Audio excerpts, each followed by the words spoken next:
Hello friends, welcome back to our channel. இது நான் உங்கள் விக்ரம். ரீசெண்ட் டேஸா நான் வீடியோ போடல. நிறைய பேர் வந்து மெசேஜும் பண்ணியிருந்தீங்க. சில பேர் கமெண்ட்லயும் கேட்டிருந்தீங்க, ஏன் நான் போடலன்னு சொல்லிட்டு. அதுக்கு நான் உங்ககிட்ட எல்லாமே ரீசன் சொல்லியிருந்தேன். யூசுவலா வந்து இது பர்சனல் இஷ்யூனால வீடியோ போடாம விட்டது கிடையாது. பட் இந்த டைம் வந்து என்ன பிரச்சனை ஆயிடுச்சுன்னா, இது எல்லாருக்குமே யூஸ்ஃபுல்லா இருக்கக்கூடிய ஒரு விஷயம். முக்கியமா வந்து ஸ்கிப் பண்ணாம கேளுங்க என்னன்றத. போன மாசம் 22ஆம் தேதி நான் ஏர்டெல் பிராட்பேண்ட் எடுத்தேன். சரிங்களா? 22ஆம் தேதியில இருந்து ஜூலை 6ஆம் தேதி வரைக்குமே எனக்கு 5 வாட்டி டிஸ்கனெக்ஷன் ஆச்சு. 5 வாட்டியுமே வந்து அவங்க சரி பண்ணி குடுத்துட்டாங்க. பட் 6ஆம் தேதி வந்து டிஸ்கனெக்ட் ஆனது இன்ன வரைக்குமே சரியாகல. நானும் எவ்வளோ வாட்டி கம்ப்ளைண்ட் பண்ணிட்டேன். எவ்வளோ வாட்டி வந்து பிரச்சனை பண்ணி எவ்வளோ பேசியாச்சு. பட் இன்ன வரைக்குமே அவங்க சரி பண்ணல. அவங்கள கேட்டா சிம்பிளா என்ன சொல்றாங்க, "எதுவரைக்கும் உங்களுக்கு பிரச்சனையா இருக்கோ அதெல்லாம் நாங்க ரீஃபண்ட் பண்ணிடுறோம் தான் சொல்றாங்க. பட் இன்ன வரைக்குமே எதுவுமே சரியாகல. இது ஏன் நான் ஏர்டெல் எடுத்தேன்னா, அதுக்கு ஒரு முக்கியமான காரணம் இருக்குது. இவங்க பண்ற ஒரு கேவலமான ஒரு வேலையால தான் நான் ஏர்டெல் எடுக்கிற மாரி ஆயிப்போச்சு. அது என்னன்னா, இப்போ எங்க ஏரியால வந்து ஏர்டெல் சப்ஸ்கிரைபர் வந்து இதுக்கு முன்னாடி 2 பேரோ, 3 பேரோ தான் இருந்தாங்க. ஸோ அவங்க எல்லாருமே வந்து வேற சர்வீஸ் புரொவைடருக்கு மாறிட்டாங்க. அதுக்கு முக்கியமான ரீசன் என்னன்னா, இவங்க ஏர்டெல்லோட சர்வீஸோட குவாலிட்டி அந்த மாரி இருக்கு. ஏன்னா, மத்த சர்வீஸ் புரொவைடர்லாம் பிரச்சனைன்னு சொன்னா 1 மணி நேரத்துல சரி பண்ணி குடுத்துருவாங்க. ஏர்டெல்னா 1 நாள், 2 நாள், 3 நாள் வரைக்கும் எடுத்துப்பாங்க. அதனாலேயே அவங்க எல்லாருமே வெக்ஸ் ஆயி என்ன பண்ணாங்கன்னா, வேற சர்வீஸ் புரொவைடர் மாறிட்டாங்க. இதனால இந்த லோக்கல் டெக்னீஷியனும், அப்புறம் இந்த சேல்ஸ் பெர்சன் இருக்காங்கல்ல, இவங்கலாம் சேர்ந்து என்ன செய்றாங்கன்னா, ஏன்னா இவங்கலாம் ஈஸியா வந்து ஒருத்தவங்க வீட்டு மாடிக்கு போய் நான் லைன் செக் பண்ணணும்னு சொல்லிட்டு போயிடுவாங்க. அப்படி போறவங்க சும்மா இல்லாம, மத்த பிராட்பேண்ட்லாம் இருக்கு பாருங்க. ஹேத்வே, ஏசிடி அதுக்கப்புறம் வந்துட்டு ஜியோலாம் இருக்குல்ல. அதோட லைன்லாம் வந்து கட் பண்ணி விட்டு போயிருது. இது 1 வாட்டி, 2 வாட்டி பண்ணல. தொடர்ந்து பண்ணிட்டு தான் இருக்கிறாங்க. மத்த சர்வீஸ் புரொவைடருக்கும் தெரியும் இவங்க இந்த மாரிலாம் பண்றாங்கன்ட்டு. பட் ஏன் இவங்க ஆக்ஷன் எடுக்கலன்றது தான் இன்ன வரைக்கும் தெரியல. அதுவும் வந்து கரெக்ட்டா சிசிடிவி கேமராலாம் வந்து பார்த்தீங்கன்னா, எந்த பில்டிங்ல வேலை செய்யுதோ அந்த பில்டிங்ல போய் தான் அந்த மாரி பண்றது. எங்க அபார்ட்மெண்ட்லேருந்து இன்னொரு அபார்ட்மெண்ட் ஈஸியா தாவலாம். ஸோ 1 அடி, 2 அடி கேப் தான் இருக்கும். அந்த கேப்ல வந்து தாவி போய் பண்றது. இந்த மாரி வேலைகள்லாம் பண்ணிட்டு இருக்காங்க. ஸோ நான் என்ன பண்ணேன், இதுக்கு முன்னாடி ஏசிடி தான் யூஸ் பண்ணிட்டு இருந்தேன். ஏசிடில இந்த மாரி பிரச்சனைலாம் வந்துட்டே இருந்துச்சு. அவங்களோட சர்வீஸ்லலாம் நான் பிரச்சனை சொல்ல மாட்டேன். இன்டர்நெட்லாம் நல்லா தான் வொர்க் பண்ணிட்டு இருக்கோம். இன்கேஸ் பிரச்சனைனா கூட 1 மணி நேரத்தில சரி பண்ணி குடுத்துருவாங்க. அதுக்கு மேல போச்சுன்னா அதுக்கான ரீஃபண்டும் அவங்க பண்ணிடுவாங்கன்னு வச்சுக்கங்களேன். பட் என்ன பிரச்சனைன்னா, நான் என்னோட வேலைகள் ஃபுல்லாமே ஆன்லைன்ல இருக்கிறதுனால, இன்டர்நெட் கட் ஆயிடுச்சுனா கூட, லைட் கரண்ட் போச்சுனா கூட நான் யுபிஎஸ் வச்சிருப்பேன். அதோட பேக்கப்பே ஒரு 2 மணி நேரத்துக்கு இருக்கும். ஸோ அது 2 மணி நேரத்துக்கும் எனக்கு இன்டர்நெட் வேலை செய்யணும்ல. அந்த வேலை செய்யாது கேட்டா, அவங்க பேட்டரி பேக்கப் இருக்காது அப்படின்னு சொல்லுவாங்க. இந்த பிரச்சனை எனக்கு இருந்துச்சு. அது கடைசி வரைக்கும் சரி பண்ணி தரல. இதுக்கு நடுவுல வந்து இவங்களும் வந்து பார்த்தீங்கன்னா, அறுத்து விட்டு போயிடுவானுங்க. ஸோ இவனுங்க தான் இப்படிதான் பண்றானுங்களே, சரி இவங்களுதே எடுப்போம்ன்னு சொல்லி தான் நான் ஏர்டெல்ல போய் எடுத்தேன். எடுத்ததுக்கு தான் எனக்கு இந்த மாதிரியான பிரச்சனைகள்லாம் வந்துட்டு இருக்கு. ஸோ அப்படி இருக்கும்போது தான் எனக்கு தெரிஞ்ச ஒரு ஏர்டெல் இன்ஜினியர் ஒருத்தர் இருந்தாரு. அவரு முன்னாடி ஏர்டெல்ல வேலை செஞ்சாரு. இப்ப வேற ஒரு சர்வீஸ் புரொவைடர்ல வந்து வேலை செஞ்சுட்டு இருக்காரு. அவர்ட்ட கேட்டேன்.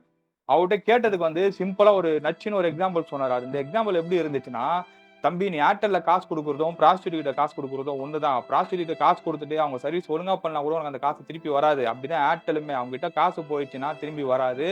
இந்த மாரியான காச வாங்கி தான் வந்து அவங்க நெறைய வேலைகள்லாம் பார்த்துட்டு இருக்காங்க. இது இன்னைக்கு நேத்து இல்ல, ரொம்ப நாளா நடக்குது. இது நீங்க தான் உஷாராயி தெரிஞ்சுக்கணும். நான் உங்ககிட்ட நெறைய வாட்டி சொல்லியிருக்கேன் ஏர்டெல் எடுக்காதன்ட்டு. ஆனா நீ ஏன் ஏர்டெல் எடுத்த? அப்படின்னு என்னைய திருப்பி கேட்கறாரு. ஸோ வீடியோ பார்க்குறவங்க நீங்க யாருன்னா ஏர்டெல் எடுத்து உங்களுக்கு இந்த மாரி பிரச்சனை ஏதாவது இருந்துச்சுன்னா, மறக்காம கமெண்ட் செக்ஷன்ல வந்து போஸ்ட் பண்ணுங்க.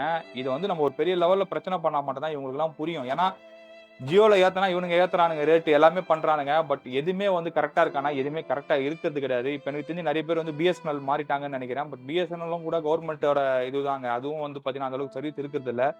பட் மக்கள வந்து குழப்பி அடிக்கிறதா இருக்கட்டும், மக்கள வந்து சுரண்டி காசு பார்க்கறதா இருக்கட்டும், இந்த கார்ப்பரேட் கம்பெனில வந்து அடிச்சுக்கிறதுக்கு ஆளே கிடையாது. இந்த அளவுக்கு கேவலமான ஒரு வேலைகள பார்த்துட்டு இருக்காங்க. சத்தியமா நான் அந்த இடத்துல இருந்து என்ன இந்த மாரிலாம் பண்ண சொன்னா நான் பண்ணவே மாட்டேன். வீடியோ பார்க்குறவங்க யாராவது ஏர்டெல்ல வேலை செஞ்சுட்டீங்கன்னா, தயவு செஞ்சு ரிசைன் பண்ணிட்டு வேற கம்பெனில போய் சேர்ந்துருங்க. அந்த கம்பெனிலாம் வேலை பார்க்காதீங்க. அதுக்கு மீறி இந்த கம்பெனில தான் நீங்க வேலை பார்ப்பீங்கன்னா, எங்கள மாரி ஆளுங்கள ஏமாத்தி வர காசு தான் வந்து உங்களுக்கு சம்பளமா வந்துட்டு இருக்கு. இப்போ எனக்கே நெறைய விஷயம் தெரியுதுங்க. நானே வந்து பார்த்தீங்கன்னா, நெறைய பிரச்சனைகள் பண்றேன். நெறைய பேர்கிட்ட பேசுறேன். எனக்கே இந்த பிரச்சனைனா, ஒண்ணுமே தெரியாதவங்க வந்து நெறைய பேர் வந்து எனக்கு தெரிஞ்ச ஒரு ஃபேமிலி. அவங்க பசங்க வந்து வெளிநாட்டுல இருக்கிறாங்க. அவங்க கிட்ட வீடியோ கால் பேசணுன்றதுக்காக தான் அவங்க பிராட்பேண்டே எடுத்து வச்சிருக்காங்க வீட்ல. அவங்ககிட்டயே வந்து பார்த்தீங்கன்னா, நெறைய வாட்டி இந்த மாரியான பிரச்சனைகள் தான் பண்ணிட்டு இருக்காங்க. அதுக்கப்புறம் அவங்க தான் ரீசென்ட்டா வந்து பார்த்தீங்கன்னா, வேற ஒரு பிராட்பேண்டுக்கு மாறுனாங்க. காசு போனா போது, வேணாம் இந்த பிரச்சனையே வேணாம்னு சொல்லிட்டு வேற பிராட்பேண்டுக்கு மாறுனாங்க. ஸோ அந்த மாரி ஆட்கள் எல்லாம் கூட ஏமாத்தி நீங்க காசு பார்க்குறீங்கன்னா, அப்ப எந்த அளவுக்கு வந்து கேவலமா உங்க சர்வீஸ் இருக்குன்னு யோசிச்சு பாருங்க. இத வந்து நான் வீடியோ பார்க்குறவங்க எல்லாருக்குமே வந்து தெரியணும்னு தான் சொல்றேன் நானு. ஏன்னா இந்த மாரியான கார்ப்பரேட்டுங்கலாம் வந்து இந்த மாரி வேலைகள் தான் பார்த்துட்டு இருக்காங்க. என்ன பொறுத்தவரைக்கும் நான் அதான் செய்வேன். ஏன்னா 3 மாசம் நான் ஒருத்தவங்கள யூஸ் பண்ணுவேன். சரியில்லையா வேற ஒருத்தவங்களுக்கு மாறிடும். அப்பதான் அவங்களுக்கு புரியும். ஸோ இந்த மாரி பண்றாங்க கஸ்டமர்ன்னு சொல்லிட்டு ஒழுங்கா சர்வீஸ் குடுப்பாங்க. ஆனா இதுல இன்னொரு பிரச்சனை என்ன இருக்கு என்னன்னு பார்த்தீங்கன்னா, இப்போ லைன் குடுக்குறாங்கல்ல, இப்ப நான் கனெக்ஷன் வேணாம்னு சொல்றேன்னா, அந்த லைன் அறுத்துலாம் அவங்க எடுத்துட்டுலாம் போமாட்டாங்க. லைன் அப்படியே தான் இருக்கும். இப்ப எங்க ஏரியாக்குள்ள வந்து பார்த்தீங்கன்னா, எந்த கேபிள் எந்த கம்பெனிதுன்னே தெரியாத அளவுக்கு அவ்ளோ கேபிள் தான் இருக்கும் மேல. அது இன்டர்நெட் கேபிளா, இல்ல வீட்டுக்கு போற டிவி கேபிளா எதுன்னே தெரியல. அந்த அளவுக்கு அவ்ளோ கேபிள்ஸ் இருக்கு. இது வந்து ரொம்ப பெரிய பிரச்சனை. என்னன்னா, சில நேரத்துல அந்த கேபிள் இவங்க அறுத்து விட்டு போறாங்கல்ல, அது வந்து ரோட்ல தொங்கும். அந்த ரோட்ல யாருனா பைக்ல போறவன் வண்டியில மாட்டிக்கிதுன்னு வச்சுக்கங்களேன், அவன் ஸ்கிட் ஆகி கீழ விழுவான். அப்படிதான் ஒரு வாட்டி ஆச்சு கூட. இந்த மாரி தான் ரிப்பீட்டா நடந்துட்டே இருக்கு. இத பத்தி நம்ம எங்கேயோ எவ்வளோ இடத்துல வந்து கம்ப்ளைண்ட் பண்ணாலும் வந்து இவங்க சரியா எடுக்கிறது கிடையாது ஆக்ஷன. இதை வந்து நான் பிரச்சனை இருக்குது, இதை வந்து கன்சியூமர் கோர்ட் கொண்டு போகலாம். பட் பிரச்சனை என்னன்னா, இவங்க ஒரே வார்த்தை சொல்லுவானுங்க, இவ்வளோ நாள் பிரச்சனை இருக்குல்ல, இதெல்லாம் நாங்க வந்து பிரச்சனைய இது ஒரு பிரச்சனை இருக்கு. இந்த பிரச்சனைக்கான ரீஃபண்ட் நாங்க திருப்பி குடுத்துடுறோம். அது பிரச்சனைய சார்ட் அவுட் பண்ணதுக்கு அப்புறம் குடுத்துருவோம்னாங்க. ஆனா இவனுங்க 1 நாள்ல செலவு பண்ணுவானுங்களா? 10 நாள்ல பண்ணுவாங்களா? 1 மாசத்துல பண்ணுவாங்களான்றதுதான் யாருக்கும் தெரியாது. இதுல இன்னொரு ஸ்கேம் ஒண்ணு நடந்துட்டு இருக்கு. இப்போ 1 மாசம் நீங்க எடுத்தீங்கன்னா, இன்ஸ்டாலேஷன் சார்ஜஸ்ன்னு சொல்லி ரூ. 2000 போடுவாங்க. இத நீங்க 3 மாசம் எடுக்குறீங்க பார்த்தீங்களா? அது கூட எக்ஸ்ட்ரா ஒரு ரூ. 500 போட்டா 3 மாசத்துக்கு எடுத்துடலாம்னு சொல்லிட்டு நெறைய பேர் 3 மாசத்துக்கு எடுக்குறாங்க. அப்படி 3 மாசத்துக்கு எடுக்கும்போது அது ஒரு ட்ராப் மாரி நம்ம உள்ள போய் மாட்டிக்கிறோம். ஸோ இதுக்கு நடுவுல இந்த மாதிரியான பிரச்சனைகள்லாம் நடந்துட்டு இருக்கு. அதுவும் குறிப்பா இந்த ஏர்டெல்ல தான் நடந்துட்டு இருக்கு. எனக்கு அவனுங்கள என்ன சொல்லி திட்டுறதுன்னு எனக்கு உண்மையிலேயே புரியல. இருக்கிறதுலே வந்து நான் பார்த்ததுல இத்தன வருஷம் என் லைஃப் டைம்ல பார்த்ததுல ஒரு கேவலமான ஒரு குரூப் எதுன்னா பார்த்தீங்கன்னா, இந்த ஏர்டெல் குரூப் தான். அதுல வேலை செய்றவங்களும் சரி, அதுல டெக்னிக்கல் டீம்ல இருந்து எல்லாருமே அப்படிதான் இருக்கிறானுங்க. ஏமாத்துதல்ல இருக்கிறானுங்க. கேவலங்க யோசிச்சு பாருங்களேன். உங்க வீட்ல வந்து நெட் நல்லா வேலை செய்யுதுன்றதுக்காக வந்து அறுத்து விட்டு போறான். நீங்க வீட்ல வேற பிராட்பேண்ட் வச்சிருக்கீங்க, ஏசிடி, ஏர்டெல் எதனா வச்சிருக்கீங்கன்னா, நீங்க ஏர்டெல் எடுக்கணும், அந்த ஏரியால சப்ஸ்கிரைபர் அதிகமாகணுன்றதுக்காக அறுத்து விட்டு போறானுங்க. இதெல்லாம் எந்த மாதிரியான பொழப்பு? இப்ப இவனுக்கு கல்யாணம் ஆகல, பக்கத்து வீட்டுக்காரனுக்கு வந்து இப்போ கல்யாணம் ஆகி குழந்தை இருக்குது, பொண்டாட்டி இருக்குதுன்னா, டிவோர்ஸ் பண்ணி வச்சுக்கிற அளவுக்கு எதனா பண்ணுவானுங்க போல. அந்த மாதிரியான வேலைகள் தான் அவனுங்க பார்த்துட்டு இருக்கானுங்க. என்ன இப்போ இன்னும் கேவலமாலாம் பேசணும்னு தோணுது. பட் நான் இதுவரைக்கும் கொஞ்சம் ப்ரொபானிட்டிய வந்து மெயின்டெயின் பண்ணிட்டு இருக்கேன் நம்ம சேனல்ல. கெட்ட வார்த்தை எங்கேயுமே யூஸ் பண்ணாம. ஸோ அதனால நான் வந்து விட்டுறேன். இதோட நம்ம வந்து எதுக்கு இந்த வீடியோ ஆரம்பிச்சோமோ அத நம்ம பேசிருவோம். ஸோ இத நான் உங்ககிட்ட சொல்லணும்னு நெனச்சேன். அதுக்காக தான் சொல்றேன். ஸோ தயவு செஞ்சு வந்து இந்த மாதிரியான ட்ராப்ல போய் விழாதீங்க. ஏர்டெல்ல, ஏசிடி யாரா இருந்தாலுமே சரி, சர்வீஸ் நல்லா இல்லையா? 1 மாசம் சர்வீஸ் எடுங்க. நல்லா இல்லையா? வேற சர்வீஸ் ப்ரொவைடர் வந்து மாறிட்டு போயிட்டே இருங்க. இவனுங்க வந்து கேவலமான ஒரு வேலைகள் தான் பார்த்துட்டு இருக்கானுங்க. அதுவும் மத்த சர்வீஸ் ப்ரொவைடர் இவனுங்க ஏர்டெல் வந்து இருக்குதுல ரொம்ப ரொம்ப கேவலமான ஒரு வேலை. அது வந்து எந்த அளவுக்கு வந்து ப்பா சாப்பிடுற காசு நீங்க ஏர்டெல்ல வேலை செய்றவனா ஒருத்தன் வீடியோ பார்த்துட்டு இருந்தீங்கன்னா, நீங்க சாப்பிடுற காசு எங்கள மாரி ஏமாத்தி திங்கிறவன் தான். இப்ப என்ன கூட விட்டுருங்க. ஒரு வயசானவங்க ஒருத்தங்க 70 வயசு அவங்களுக்கு. அவங்கள ஏமாத்தி நீங்க காசு வாங்கி சாப்பிடுறீங்களே, இதெல்லாம் உங்க உடம்புல ஒட்டுமா? சை போய் தொலைங்கடா. நம்ம வீடியோக்குள்ள போயிடுவோம். ஹலோ ஃபிரெண்ட்ஸ், இன்னைக்கு நம்ம பார்க்க போற ஸ்டோரி வந்து எங்க நடந்திருக்குன்னா, நம்ம சென்னை மணலில தான் நடந்திருக்கு. அதுவும் எப்ப நடந்திருக்குன்னு பார்த்தீங்கன்னா, 2013வது வருஷத்துல தான் நடந்திருக்கு. அதுதான் இன்னைக்கு நம்ம டீட்டெயிலாவும் பார்க்க போறோம். இப்ப நம்ம சேனலுக்கு ஃபர்ஸ்ட் டைம் வரீங்க, சப்ஸ்கிரைப் பண்ணாம பார்த்துருந்தீங்கன்னா மறக்காம சப்ஸ்கிரைப் பண்ணுங்க. பக்கத்துல பெல் ஐகான் இருக்கும். அதை கிளிக் பண்ணி ஆல்ல போட்டீங்கன்னா, நான் வீடியோ போஸ்ட் பண்ண உடனே உங்களுக்கு நோட்டிஃபிகேஷன் வந்துரும். ஸோ உங்க ஃப்ரெண்ட்ஸுக்கும் இந்த வீடியோ ஷேர் பண்ணுச்சுன்னா மறக்காம ஷேர் பண்ணிடுங்க. லைக் பண்ணுங்க. உங்களுக்கு ஏதாவது கருத்து தெரிஞ்சுச்சுன்னா மறக்காம கமெண்ட் செக்ஷன்ல போஸ்ட்டும் பண்ணிடுங்க.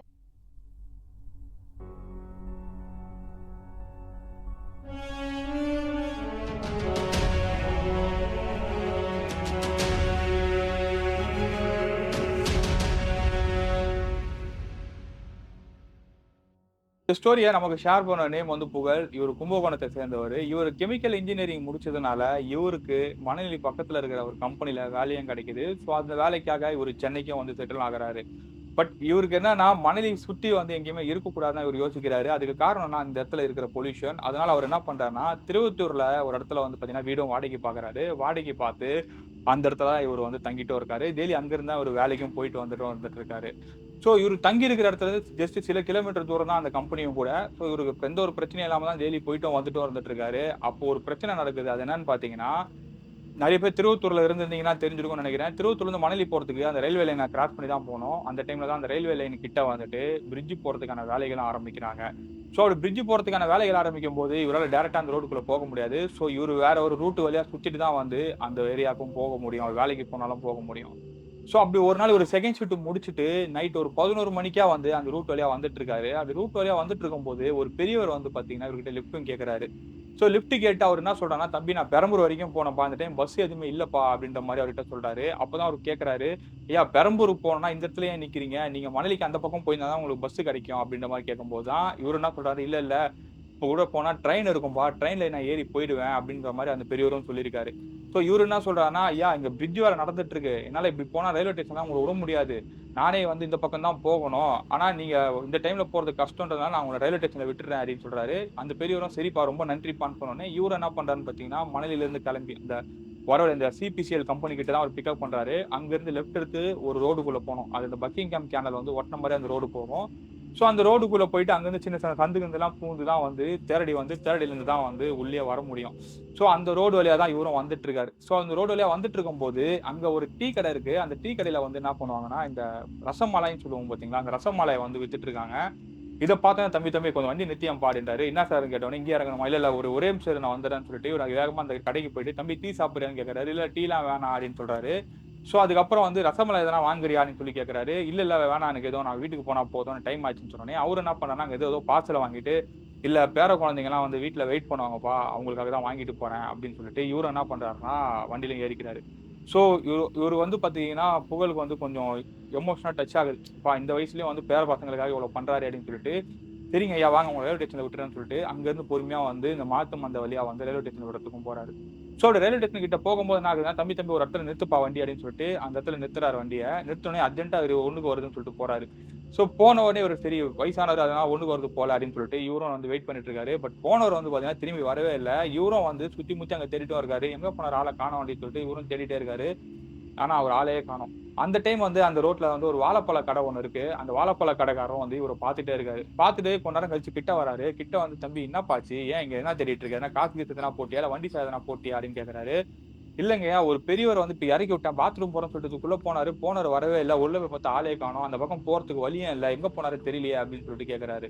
அப்பதான் அந்த வாழைப்பழ கடைக்காரர் சொல்றாரு, "தம்பி நீ வரும்போது நான் உன்ன வாழைப்பழம் வாங்கிக்கங்கன்னு சொல்லி நான் உன்ன கூப்பிட்டேன். அப்ப நீ அவன கூப்பிடும்போது நீ பாட்டு யார்கிட்டயோ பேசிட்டு போயிட்டு இருந்த. ஆனா அவன் வண்டியில வந்து யாருமே இல்ல. நீ மட்டும் தான் இருந்த. நான் என்ன நினைச்சேன் ஏதோ ஹெட்போன் போட்டு யார்கிட்டயோ பேசிட்டு இருக்கேன்னு தான் நான் நினைச்சேன்.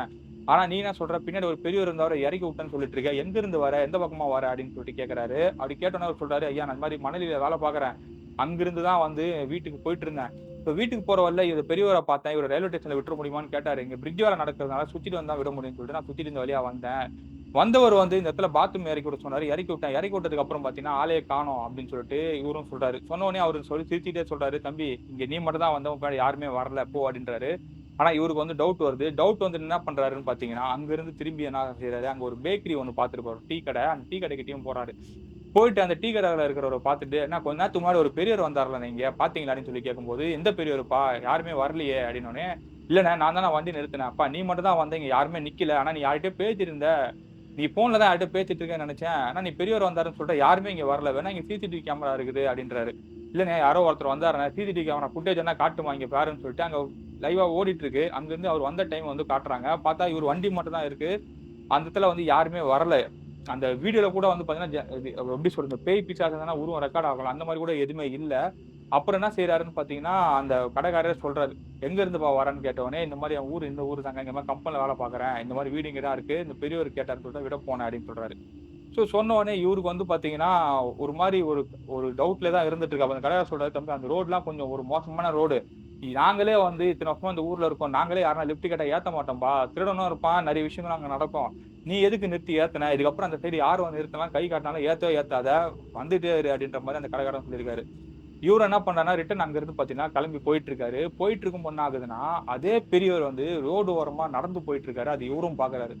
பார்த்தோனே அந்த பெரியவர பார்த்து கேட்கிறாரு, "ஐயா, என்னய்யா எங்கய்யா போனீங்க நீங்க? உங்கள தான் காணோம்னு தேடிட்டு இருக்கேன்." அப்படின்னோனே, "தம்பி என்னப்பா பாத்ரூம் போயிட்டு வரேன்னு சொன்ன. அதுக்குள்ள எங்கப்பா போயிட்ட? ஏன் நீங்க உள்ள போய் எவ்வளோ நேரம் ஆச்சு? நீங்க வெளிய வரலையே?" அப்படின்னோனே, "சரி, சரி உட்காருங்க போலாம்." அப்படின்னு சொல்லிட்டு இவருக்கு நல்லாவே தெரியுது அந்த பெரியவர் வந்து பார்த்தீங்கன்னா, நார்மலா ஒரு மனுஷனா தான் இருக்காருன்றது. இவரு என்ன செய்றாரு, வண்டியில உட்கார வச்சுட்டு அங்கருந்து ஒரு சில மீட்டர் தூரம் தான்.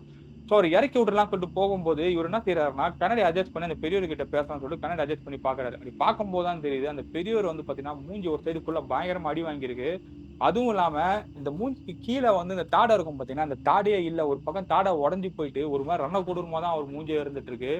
இவரு இமிடியேட்டா என்ன செய்றாருன்னா, வண்டி பிரேக் அடிச்சுட்டு திரும்பி பார்க்குறாரு. திரும்பி பார்த்தா பெரியவர் வண்டியிலேயே இல்ல. இத பார்த்தோனே இவருக்கு தூக்கி வாரி போடுது. இமிடியேட்டா அவரு என்ன செய்றாருன்னா, அங்கிருந்து கிளம்பி வீட்டுக்கும் போயிடுறாரு. அப்படி வீட்டுக்கு போய் படுத்தவர் தான் மறுநாள் இவருக்கு சரியான ஜுரம். எழுந்திரிக்கவே முடியல. இவரு ஆஃபீஸ்லயும் ஃபோன் பண்ணி லீவும் சொல்லிடுறாரு. அட் த சேம் டைம் இவருக்கு அந்த பிரச்சனைய வந்து வீட்டுக்கு சொல்லாமா அப்படின்னு சொல்லிட்டு இவருக்கு பயமாவும் இருக்கு. ஏன்னா வீட்ல இருக்கிறவங்க பயந்துருவாங்கல்ல அதுக்காக சொல்லாமயே இருக்கிறாரு. ஆனா இவரு இருந்த இடம் வந்து பார்த்தீங்கன்னா, ஒரு 4, 5 குடுத்தனம் இருக்கிற ஏரியா தான். ஸோ அந்த இடத்துல இவங்க வீட்டு பக்கத்துல ஒரு அம்மாவும் இருந்துட்டு இருக்காங்க. அவங்க தான் வந்து இவருக்கு வந்து டெய்லி சாப்பாடு செஞ்சு குடுக்குறதும். இவங்க வந்து மாசத்துக்கு ஒரு அமௌண்ட் அவங்களுக்கு குடுத்துடுறாங்க. அவரு தான் வந்து செஞ்சும் குடுத்துட்டு இருக்காங்க எல்லாமே. ஸோ அந்த அம்மா வந்துட்டு, "இந்த மாரி பையன் உடம்பு சரியில்லாம படுத்துட்டு இருக்கானே" அப்படின்னு சொல்லிட்டு அவங்க கசாயம்லாம் போட்டு வந்து குடுக்குறாங்க. அப்புறம் "என்னப்பா ஆச்சு? என்ன ஆச்சு? ஏதாச்சுன்னு?" எல்லாமே விசாரிக்கிறாங்க. விசாரிக்கும்போது தான் இவரு இந்த விஷயத்தலாம் சொல்றாரு. அப்படி சொன்ன உடனே அவங்க என்ன செய்றாங்கன்னு பார்த்தீங்கன்னா, பக்கத்துல இருக்கிற கடும்பாடி அம்மன் கோயிலுக்கு போயிட்டு, அங்க இருந்து பார்த்தீங்கன்னா, விபூதி, குங்குமம் எல்லாத்தையும் எடுத்துட்டு வந்து இவருக்கு வச்சும் விடுறாரு.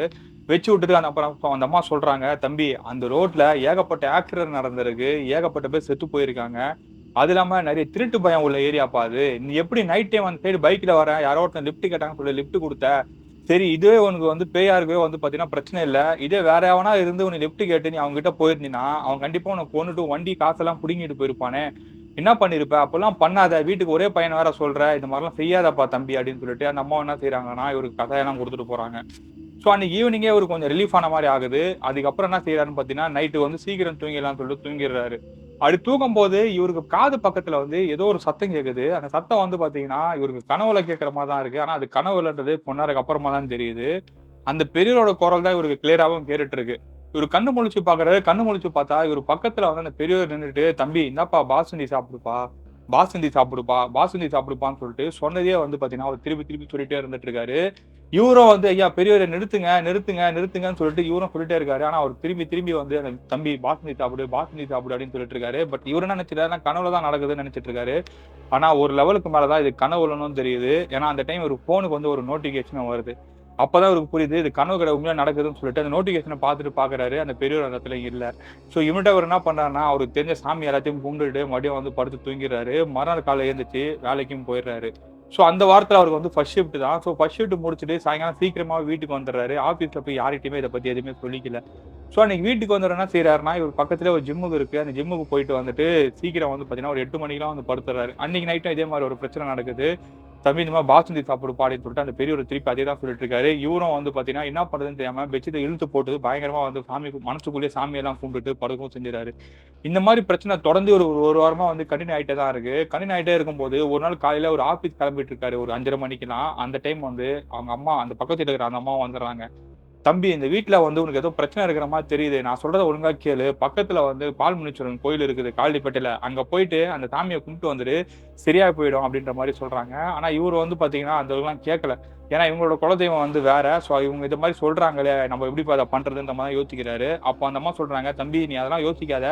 நீ போய் வந்து சாமிய கும்பிட்டு நீ வேலைக்கு போ. உனக்கு இதுக்கப்புறம் இந்த பிரச்சனையே வராது" அப்படின்ற மாரி சொல்றாங்க. ஆனா இவரு வந்து அத எதுவுமே கேட்காம கிளம்பி ஆஃபீஸுக்கும் போயிடுறாரு. ஸோ அன்னைக்கு ஆஃபீஸ் போயிட்டு அன்னைக்குலேருந்து தான் நைட் ஷிஃப்ட் ஆரம்பிக்குது இவருக்கு. ஸோ நைட் ஷிஃப்ட் ஆரம்பிக்கிறதுனால, இவரு வீட்லருந்து 9 மணிக்கு தான் நைட்டு கெளம்பணும்.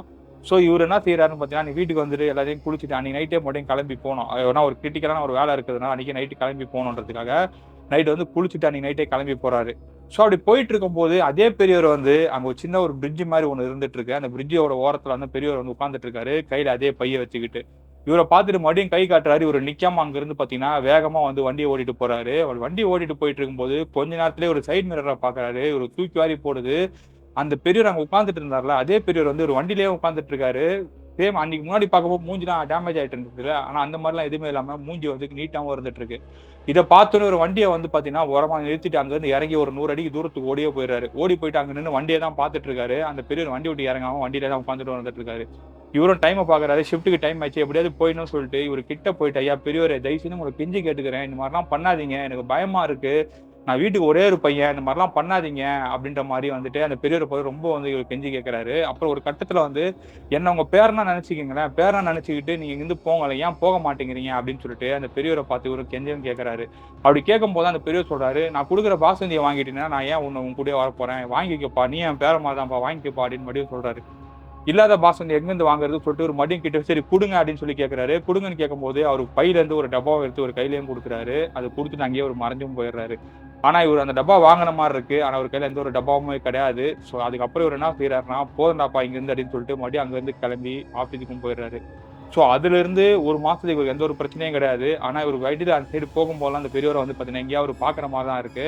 ஆனா, இவர் அந்த பெரியவர் இவர்கிட்ட வராம இருக்கிறதுக்கு இன்னொரு முக்கியமான காரணமும் இருக்கு. அந்த அம்மா சொன்ன மாரியே அவர் அந்த முனீஸ்வரன் கோயிலுக்கு போயிட்டு, அங்கருந்து மந்திரிச்சு ஒரு எலுமிச்சை பழத்த வாங்கி ஒரு டேங்க் பேக்லயே தான் வச்சுட்டு இருந்திருக்காரு.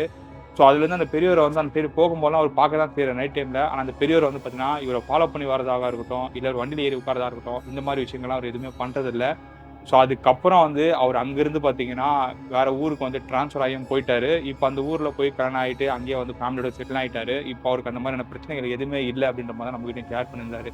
சோ ஃபார் நம்ம நெறைய ஸ்டோரி பார்த்திருப்போம். இது கொஞ்சம் கிரேசியாவும், கொஞ்சம் காமெடியாவும் இருக்கிற மாரி தான் தெரிஞ்சது. பட் அந்த இடத்துல நான் இருந்தேன்னா எப்படி ஃபீல் பண்ணியிருப்பேன்றது எனக்கு புரியல. நீங்க எப்படி யோசிச்சிருப்பீங்க? அது மூலம் மறக்காம கமெண்ட் செக்ஷன்ல வந்து மென்ஷன் பண்ணுங்க. நெக்ஸ்ட் ஒரு இன்ட்ரஸ்டிங்கான வீடியோல பார்ப்போம். Stay tuned. பாய்.